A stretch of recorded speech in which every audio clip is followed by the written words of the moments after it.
When we think of slavery, the images that often come to mind are of men chained together, brutal labor on plantations, and the violent oppression by male slave owners.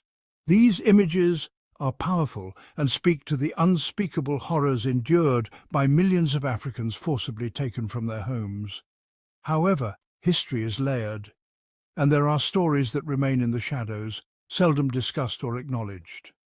One such story involves white women who, during the height of the transatlantic slave trade, bought African slaves for sexual exploitation.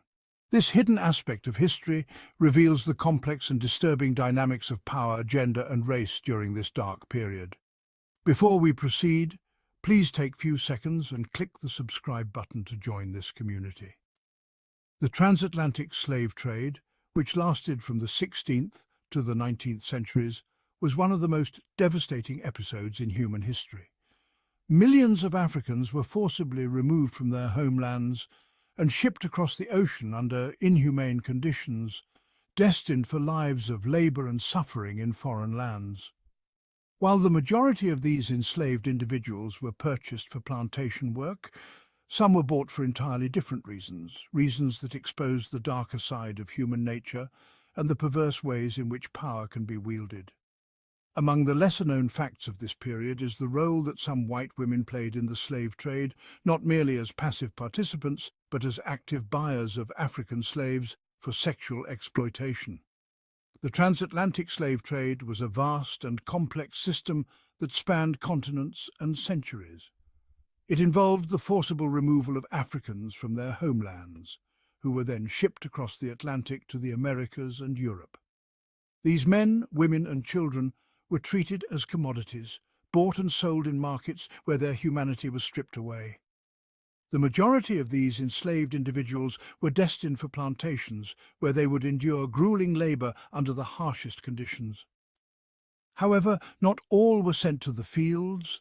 Some were brought into homes not as domestic servants, but as objects of sexual exploitation.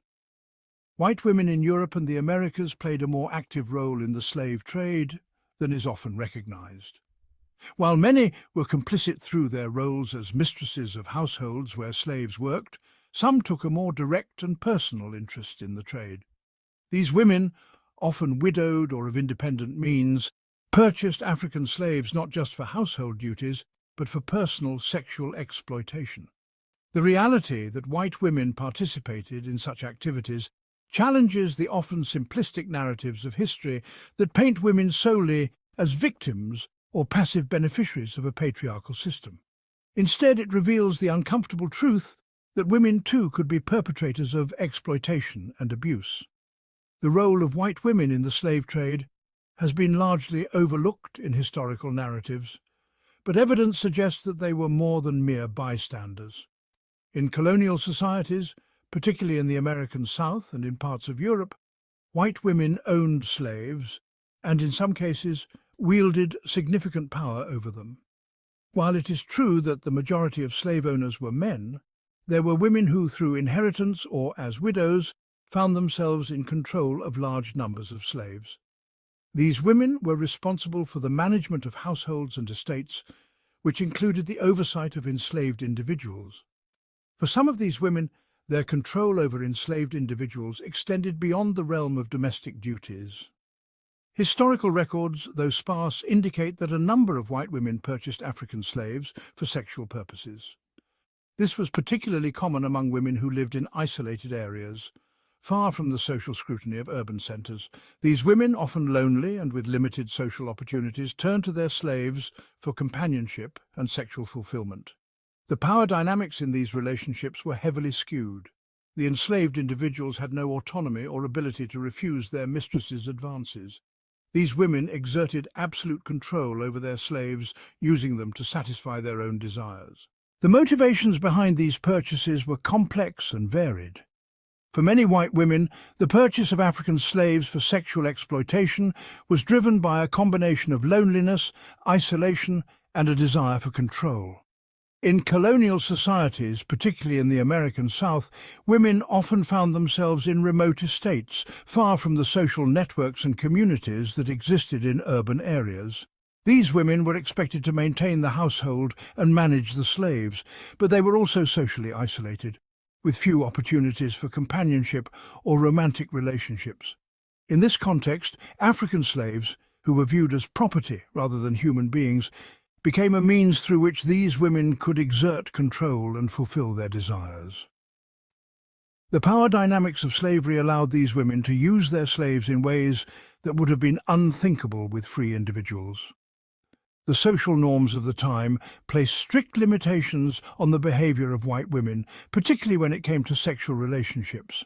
However, within the private confines of their homes, these women could indulge in their desires without fear of social repercussions. The enslaved individuals, who had no legal rights or ability to refuse, were subjected to their mistress's whims. The psychological motivations behind these actions are also worth considering. In a society where white women had limited agency and were often viewed as the property of their husbands or fathers, the ownership of slaves may have provided them with a sense of power and control that was otherwise denied to them. The ability to dominate and exploit another human being could have been a way for these women to assert their own sense of autonomy, however twisted and perverse it might have been. This dark aspect of history reveals the ways in which power and oppression can manifest in even the most unexpected places. One of the challenges in uncovering this aspect of history is the nature of the records themselves. Many of the documents that survive from this period were written by men who may have had little interest in recording the actions of women. Furthermore, the taboo nature of sexual exploitation meant that these relationships were often not mentioned explicitly, leaving historians to piece together the evidence from indirect references and clues. Nonetheless, the available evidence is enough to confirm that such practices did occur, and that they were more common than is often acknowledged. In some cases, legal records provide direct evidence of these relationships. For example, there are instances where enslaved individuals brought cases against their mistresses, accusing them of sexual exploitation or abuse. These cases were often dismissed or ignored by the courts, which were heavily biased in favor of the slave-owning class. However, they provide a rare glimpse into the experiences of the slaves and the ways in which they sought to resist their mistress's control. These records are a testament to the resilience of the enslaved individuals who, despite the overwhelming odds against them, fought for their dignity and humanity. The consequences of this exploitation for the African slaves were devastating. Beyond the obvious physical abuse, there was the profound psychological trauma of being treated as less than human. These slaves were trapped in a nightmare from which there was no escape, their lives controlled by their owners' whims.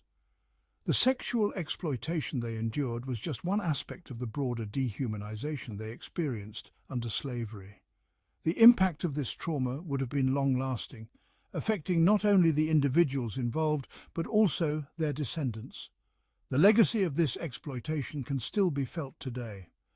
The dehumanization of African slaves and the sexual exploitation they endured have left deep scars on the collective memory of African-descended communities.